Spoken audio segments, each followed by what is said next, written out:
guys, it's SBYT and welcome back to a brand new video. And today we're talking about Amazon's brand new device, which we've been waiting for about 6 years. And it is definitely going to live up to the expectation that we've been waiting for. Or is it? Let's get straight to it.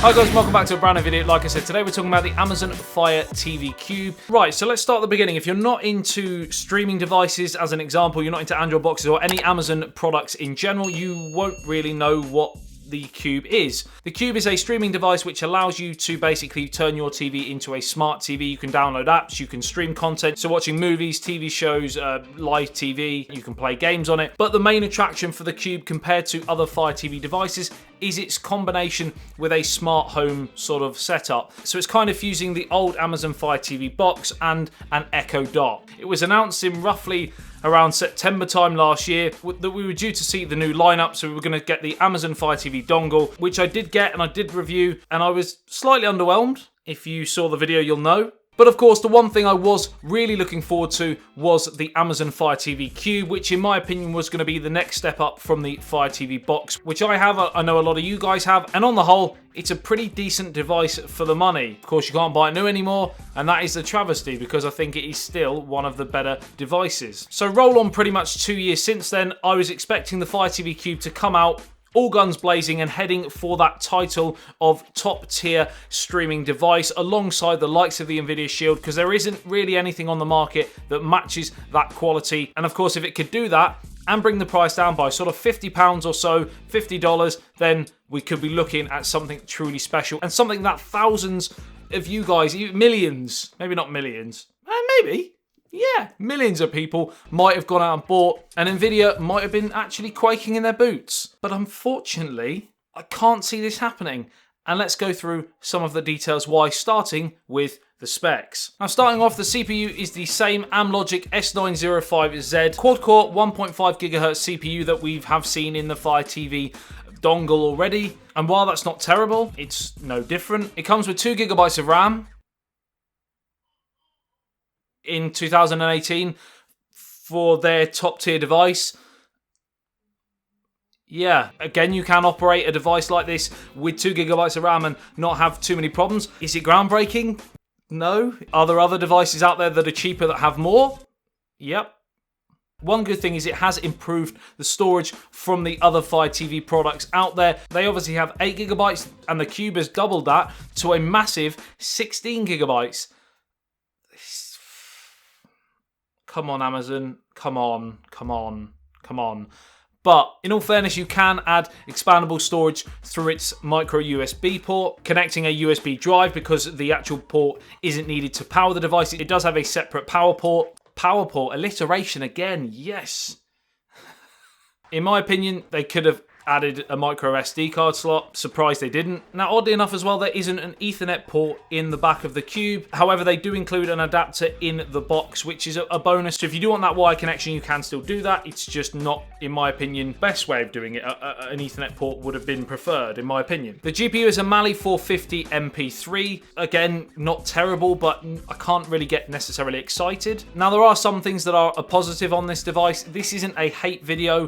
Far from it. It's more of a what if, why video, because I really felt that this could be the device that a lot of people have been waiting for to compete with that Nvidia Shield and knock it off the perch of that top streaming device. On to some of the good points. It is actually better in video playback compared to the Fire TV 2, for example, due to its 4K at 60 frames a second. That includes support for HDR video. Fire TV Cube also supports Dolby Atmos, which is another positive. Also, because of what we said at the start, how it sort of uses a Fire TV stick with an Echo Dot and a multi-directional IR emitter. It's got 8 mics in it, and it basically allows you to use voice search for hands-free sort of TV and asking Alexa for all different sorts of tasks that you would do again with sort of an Amazon Echo Dot or Amazon Echo, like checking the weather and cooking instructions and all that sort of stuff. Now we're going to jump onto price, and this is where I said if the product was almost as good as the Nvidia Shield as an example, and they could shave $50 off it, then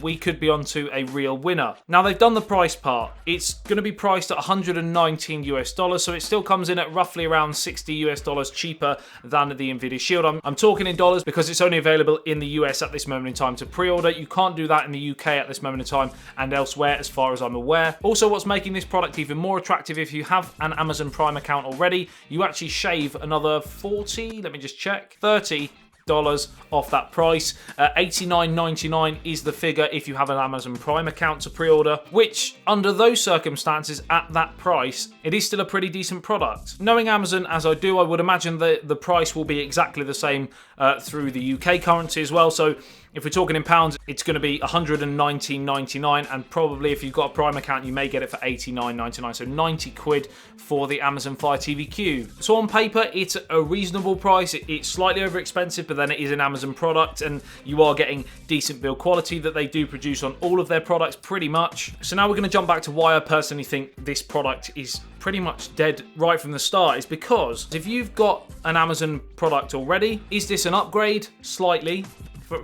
Slightly. It's not going to be a massive difference to what you already have. If you have an Amazon Echo or Amazon Echo Dot, do you need that voice aspect to it on the Cube? Because in my personal opinion, if you're interested in that sort of setup, the Amazon Echo Dot or Amazon Echo, you would probably have already got it by now. If you haven't already got it, it's probably because you don't really want it. So therefore, that aspect to the Cube probably won't really interest you. So you're paying a premium to get that.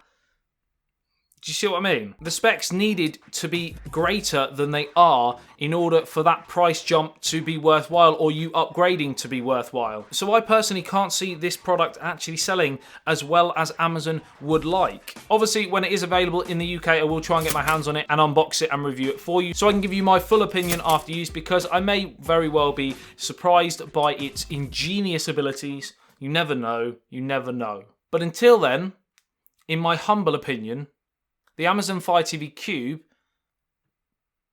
it might just be dead already. Anyway, that's enough of that. This is where you guys come in. Let me know in the comment section below what you think of the Amazon Fire TV Cube. Have you been waiting for it? Are you glad it's going to be now available? Are you going to go out and buy it, and why? Or were you never interested in it in the first place? Or if you were, are you now disappointed now you've seen the specs and everything that comes with it? Let me know in the comment section below. As always, I would love to hear your thoughts, and I will be sifting through all of the comments and questions and try and answer as many as I can. Like and share if you did enjoy this video and found it helpful.